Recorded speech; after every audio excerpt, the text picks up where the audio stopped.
it was foreseeable that I wasn't going to get in that much trouble for doing what I did and for not acting on what I knew. Maybe not. But my mom didn't do anything wrong. My mom did great. My kids, they didn't do anything. You know these small towns. You know where my small town is. It's gotten bigger now, but imagine back then, back in 1999, everybody walked through the bakery at least once every day, got a cup of coffee and a donut.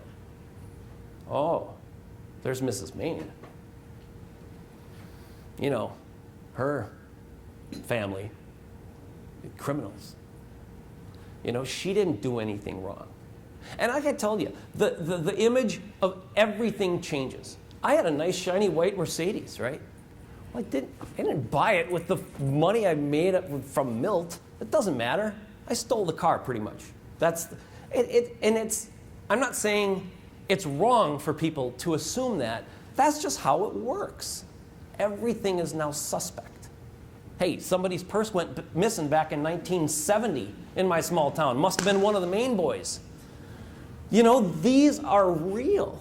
The perception is real. The psychological impact is huge, especially on the people that didn't do anything, especially on the people who love you.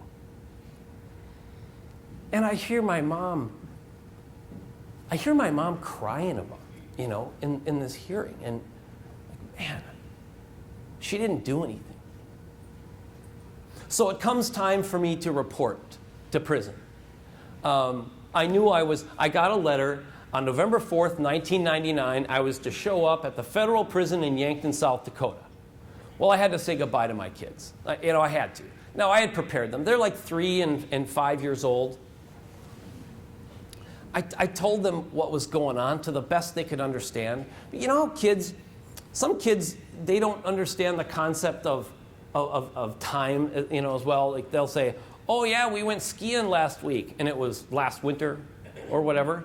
And I knew my 3-year-old wouldn't understand that 2 years. And I was trying to say it in a way that he can understand, that I was going to be gone for 2 years, the best I could come up with.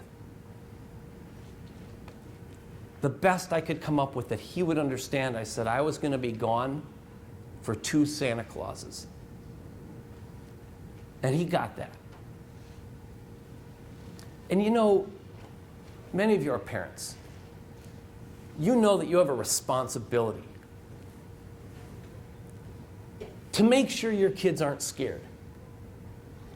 And if you hold it together, they will.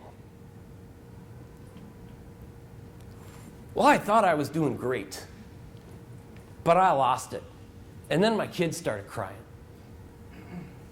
I mean, they didn't do anything. They absolutely did nothing. That was one of the hardest moments in my entire life.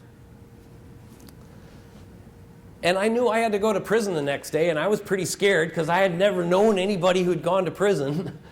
I didn't know. I bought a book, online. Yeah, I had to, and white-collar criminals, it's not like, you're not dangerous. So it's not like the federal marshals escort you over there and Con Air doesn't fly you in. You got to find your own ride, It's awkward asking your mom for a ride to prison,